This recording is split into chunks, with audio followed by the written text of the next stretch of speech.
అందరినీ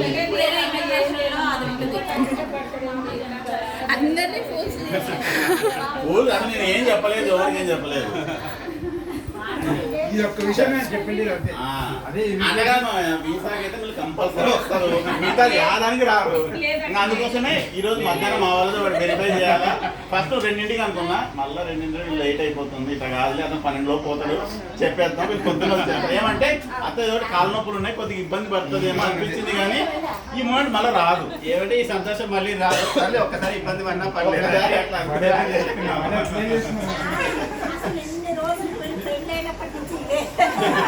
అది గుర్తున్నారా, అందుకోసమే మీరేమనుకున్నారంటే ఫస్ట్ ఇక్కడికి వచ్చినాక 4 రోజుల తర్వాత ఆడికి డైరెక్ట్ వచ్చి సర్ప్రైజ్ చేద్దామన్నా. అందులో జరిగాయి కదా, డౌట్ ఉంది ఏంటనమాట. అంటే దినాలు ఇవి అయిపోయేసరికి కాన్ఫిడెన్స్ అందుకే మీకు 2 రోజుల ముందు చెప్పడం. మీకు చెప్పడం కూడా గురువారం 4 రోజుల తర్వాత ఆడికి వచ్చేసి ఏమంటే ఇక్కడ ఆల్రెడీ సర్ప్రైజ్ అయిపోయినా ఆడికి చెప్పడం బాగుండదు. చేస్తే ఇప్పుడు అందరూ ఒకటిసారి చేసుకుంటే బాగుంటుందని ఇంకా అట్లా పెట్టుకుంది. వీళ్ళది ఉంది ఇక వీళ్ళు యాక్చువల్లీ వచ్చింది ఏంటంటే స్టాంపింగ్ చేసుకోవాలి, దాని గురించి దానికోసం అని చెప్పేసి సడన్ గా రావడం. ఇంకా మోసం ఏమన్నాడా ఎవరు తెలియదు, మా ఎవరు చెప్పలేదు. కిరణ్ ఒకటి పోయేటప్పుడు చెప్పిన ఇగో వాళ్ళిద్దరు కూడా వీళ్ళకి హెల్ప్ చేసి వాళ్ళిద్దరు ముందు రెడీ చేసి పెట్టింది వీడియోస్ కోసం ముందే. కావాలని వీళ్ళకి చెప్పించింది, ఎందుకంటే ఈ బాగా కూడా నాన్న వస్తాడు తొందరగా అన్ని శబ్దాలని చెప్పేసి అన్ని శబ్దాలు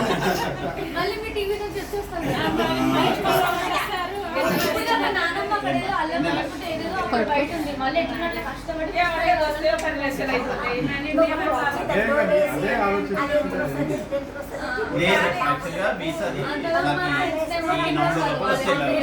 లేదంటే మళ్ళీ రూల్ మారింది.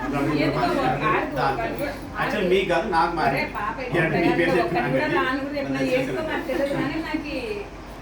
వచ్చిపోరా అని కూడా అన్న ఏదో చెప్పినాడు కానీ తెలియదు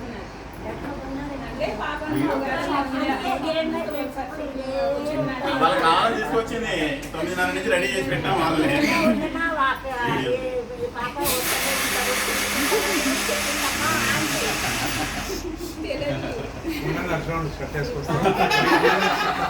అయిపోయింది మొత్తం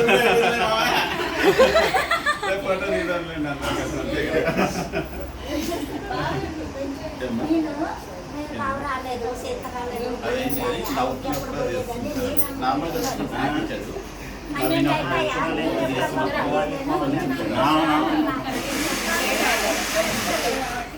లేదట మిగతా ఏదానికి కూడా రాలేరు మీరు, ఎందుకంటే ఫంక్షన్ అంటే మీకు కాళ్ళు నొప్పులు ఉన్నాయి కదా, రాలేరు. వచ్చిన మావ ఎక్కడ వస్తాడు వద్దులేని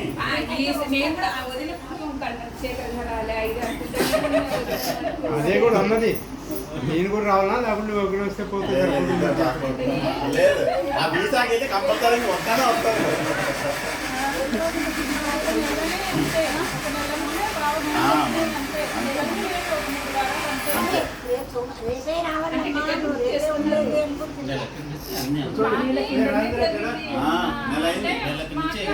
అమ్మా నేను థాయిలాండ్ ట్రిప్ ఒక ముందు అంతకుముందు ఏం లేదు, అంతకుముందు లేదు.